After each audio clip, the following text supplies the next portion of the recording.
Crefisa oferece Jornal Nacional. Boa noite. Boa noite. A Justiça condena 2 policiais pelas mortes de 5 jovens no Rio em 2015. O carro em que as vítimas estavam foi fuzilado. Mais um preso da Lava Jato é libertado por causa da decisão do Supremo Tribunal Federal contrária à prisão de condenados em segunda instância. O ex-executivo da Mendes Júnior, Sérgio Cunha Mendes, condenado por corrupção, lavagem de dinheiro e associação criminosa. Um dia depois de ser solto, o ex-presidente Lula participa de uma manifestação política em São Bernardo do Campo. No discurso, Lula atacou os procuradores da Lava Jato, o presidente Jair Bolsonaro e os ministros da Economia, Paulo Guedes, e da Justiça, Sérgio Moro. Em algumas cidades do país, houve atos contra a decisão do STF. Quase 1 milhão de moradores do interior de São Paulo começam a racionar água por causa da falta de chuva. Estudantes de todo o país se preparam para a segunda etapa do Enem. E tem ainda os gols do sábado. O Jornal Nacional começa agora.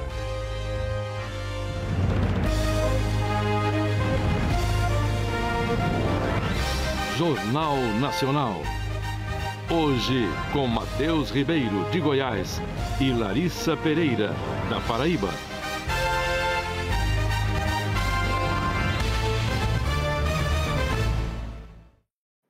A decisão do Supremo Tribunal Federal, contrária à prisão de condenados em segunda instância, levou à soltura de mais presos, e não só da Lava Jato. O ex-ministro José Dirceu estava preso desde maio e deixou o Complexo Médico Penal na região de Curitiba ontem à noite. O alvará de soltura foi expedido pela juíza Ana Carolina Ramos, da Primeira Vara de Execuções Penais de Curitiba. Um dia depois de deixar a prisão, também em decorrência da decisão do STF, proibindo condenados de cumprirem pena depois de decisão em segunda instância, o ex-presidente Lula participou de uma manifestação política em São Bernardo do Campo. O ato foi em frente ao Sindicato dos Metalúrgicos, o mesmo lugar onde Lula se entregou à polícia no dia 7 de abril de 2018 para começar a cumprir pena por corrupção e lavagem de dinheiro no caso do triplex do Guarujá. No seu discurso, o ex-presidente Lula usou palavras chulas e disse inverdades sobre a Globo, que divulgou a seguinte nota, abre aspas, a Globo repudia os ataques do ex-presidente Luiz Inácio Lula da Silva. A prova de isenção da emissora são a transmissão na íntegra pela Globo News dos discursos que o ex-presidente fez ontem e hoje e as reportagens a respeito no Jornal Nacional. Também prova a sua isenção o fato de que é alvo de ataques de ambos os extremos do espectro político, hoje tão radicalizado. A Globo faz jornalismo sério, de qualidade e continuará a fazer, sem se intimidar e sem jamais perder a serenidade. Fecha aspas. O presidente Jair Bolsonaro, até o momento, não se pronunciou sobre os ataques de Lula. Pela manhã, numa rede social, ele disse: amantes da liberdade e do bem somos a maioria. Não podemos cometer erros. Sem um norte e um comando, mesmo a melhor tropa se torna num bando que atira para todos os lados, inclusive nos amigos. Não dê munição ao canalha, que momentaneamente está livre, mas carregado de culpa. Também antes do discurso de Lula, hoje à tarde, o presidente disse que não comentaria os ataques dirigidos contra ele ontem no primeiro discurso. O ministro da Justiça e Segurança Pública, Sérgio Moro, evitou responder aos ataques de Lula contra ele. Moro publicou em uma rede social: aos que me pedem respostas a ofensas, esclareço. Não respondo a criminosos, presos ou soltos. Algumas pessoas só merecem ser ignoradas. A força-tarefa da Lava Jato em Curitiba e o ministro da Economia, Paulo Guedes, disseram que não vão se manifestar sobre as declarações do ex-presidente Lula. Em algumas cidades do país, houve atos contra a decisão do Supremo Tribunal Federal que derrubou a possibilidade de prisão de condenados em segunda instância. Em São Paulo, um grupo maior de pessoas se reuniu na Avenida Paulista, em frente à sede da Federação das Indústrias do Estado. E um grupo menor ficou em frente ao MASP, também na Paulista. O ato foi organizado pelo movimento Vem Pra Rua. As obras de ampliação da faixa de areia da Praia de Iracema, em Fortaleza, têm provocado questionamentos de ambientalistas. A Justiça Federal do Ceará analisa um pedido de institutos ambientais para suspensão da obra e retirada das máquinas do local. E mais 2 praias do litoral norte do Espírito Santo registraram hoje pequenos fragmentos de óleo. O IBAMA anunciou hoje que o incêndio na reserva indígena Araribóia, no Maranhão, foi extinto. Cerca de 60 brigadistas combateram o fogo numa das últimas áreas de floresta amazônica preservadas no estado. A polícia investiga se o incêndio tem relação com o assassinato do líder indígena Paulo Paulino Guajajara, morto numa emboscada por madeireiros no início do mês. E quase 1 milhão de moradores do interior de São Paulo começaram a enfrentar o racionamento de água nesta semana por causa da falta de chuva. Hora de ver a previsão do tempo para amanhã com Anne Lotterman. Boa noite para você, Anne. Eu começo perguntando como é que fica o tempo na minha região, o Nordeste. Vamos lá, Larissa. Boa noite para você, boa noite a todos. Olha, o período chuvoso do Nordeste já passou e agora o que predomina são as massas de ar seco que impedem a formação de nuvens de chuva. E olha como está o mapa de umidade para amanhã. Muito seco no interior nordestino, só na faixa litorânea é que a umidade fica um pouco mais alta. Em João Pessoa, terra da Larissa, a umidade fica em torno dos 60%. Não será suficiente para provocar chuva, então vai ser um dia de calor danado, como os pessoenses costumam dizer. Máxima de 32 graus.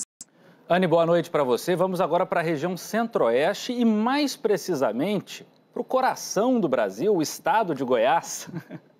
Vamos lá, Matheus, começar com o seu estado, então, começar com Goiás, que está aí na rota da chuva e do calor neste domingo. Na capital Goiânia, a máxima deve chegar aos 35 graus. A umidade que está vindo da Amazônia e esse calorão aqui vão alimentar as nuvens de chuva. Por isso, entre a tarde e a noite, podem ocorrer pancadas de chuva fortes. Viu? Larissa, Matheus, boa noite para vocês, um ótimo domingo. Atenção redobrada então, Anne, bom domingo para você, obrigada. A seguir, o que o estudante não pode esquecer para a prova de amanhã do Enem. E a Justiça condena 2 policiais pelas mortes de 5 jovens no Rio.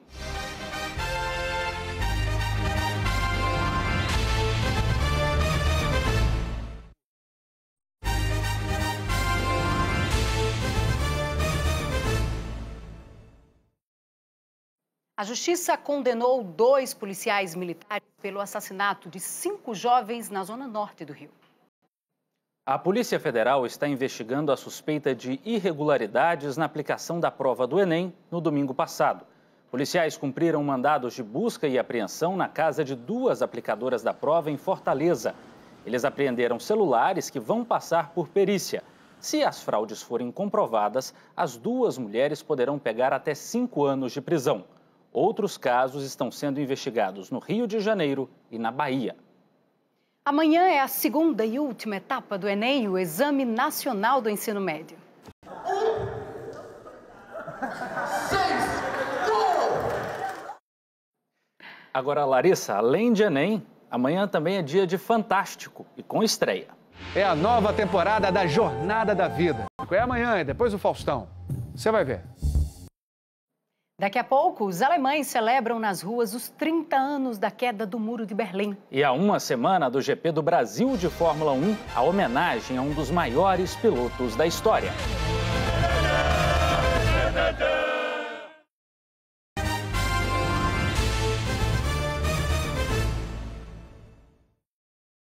Na Bolívia, policiais se juntaram aos protestos contra o presidente Evo Morales.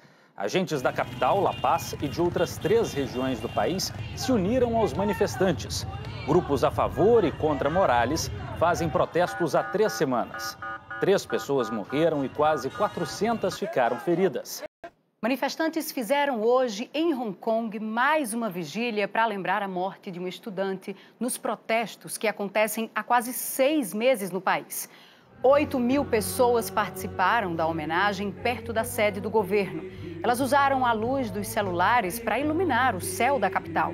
O ato foi um dos poucos que tiveram a autorização da polícia para ser realizado.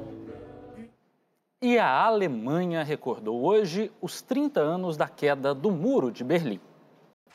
Os organizadores do GP do Brasil de Fórmula 1 homenagearam Ayrton Senna, hoje, em São Paulo.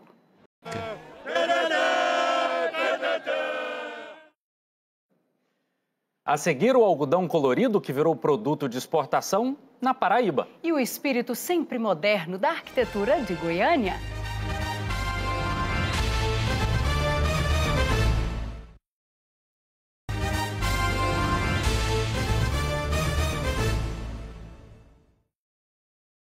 Goiânia abriga o maior acervo Art Deco do Brasil. O movimento artístico que surgiu na França inspirou os primeiros prédios da cidade nos anos 1930, quando a capital foi transferida da cidade de Goiás para lá. Você vê agora na reportagem de Honório Jacomelo e José Washington. Uma cidade com milhares de edifícios, conectada ao que existe de mais moderno. Esses elevadores produzem a própria energia. Apesar da cidade ter esse desenho aberto e contemporâneo, a população ainda é muito esse jeitão meio interiorano. Essa coisa assim de estar aberta para o novo, mas ao mesmo tempo querer manter todas as suas tradições e seus valores. Cidade linda, né, Larissa? Está convidada a conhecer. Já quero visitar. Agora eu te convido e convido aos brasileiros também para conhecerem uma das belezas da Paraíba. Agricultores investem no cultivo de um algodão orgânico naturalmente colorido. O produto gera riqueza no campo e despertou o interesse da indústria têxtil, como mostram os repórteres Juliano Roque e Alexandre Frazão. Num Brasil tão diverso, produtores rurais do agreste paraibano se orgulham de ter uma paleta de cores naturais. Em Salgado de São Félix e em mais 4 municípios, o algodão colorido desenvolvido pela Embrapa de Campina Grande nasce naturalmente em tons de marrom, verde e vermelho. E hoje, pelo contrário, a gente pode dizer que, em termos de moda sustentável, algodão orgânico, a Paraíba hoje, com esse trabalho da gente, é uma referência no país. A seguir, os gols de sábado. E a dobradinha brasileira no Mundial de Atletismo Paralímpico.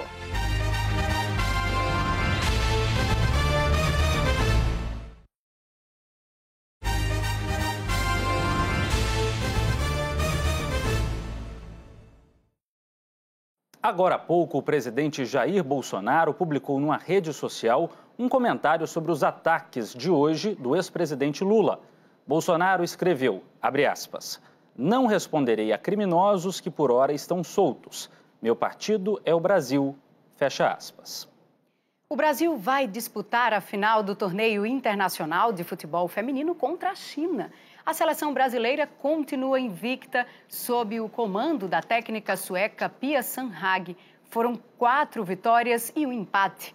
A Globo transmite a decisão amanhã, às 8h30 da manhã, no horário de Brasília. E logo depois do futebol tem o esporte espetacular. Olá, boa noite. Amanhã um encontro de craques do Flamengo. Júnior e Felipe Luiz falam da final da Libertadores. E o domingo de manhã tem outra atração, a Mega Rampa. Por isso, Aaron Wills teve a coragem de voltar ao topo da Mega Rampa.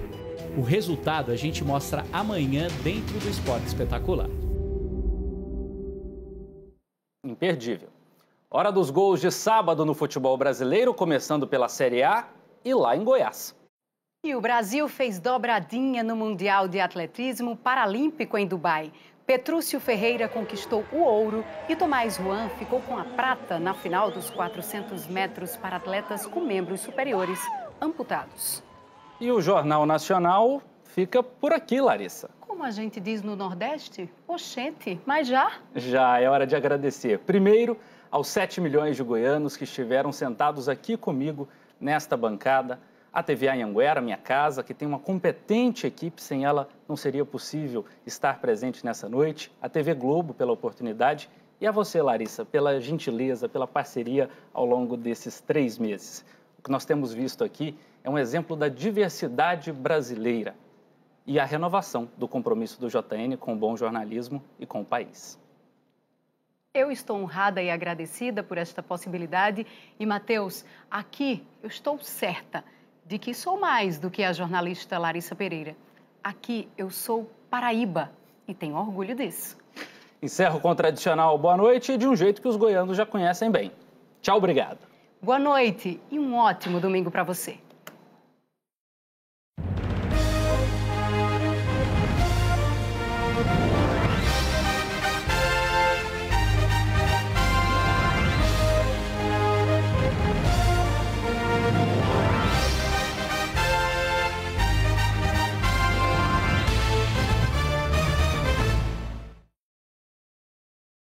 Jornal Nacional. Oferecimento Crefisa. Agora também com dinheiro para assalariado de empresas privadas. Contrate agora. Crefisa. Mais do que você imagina.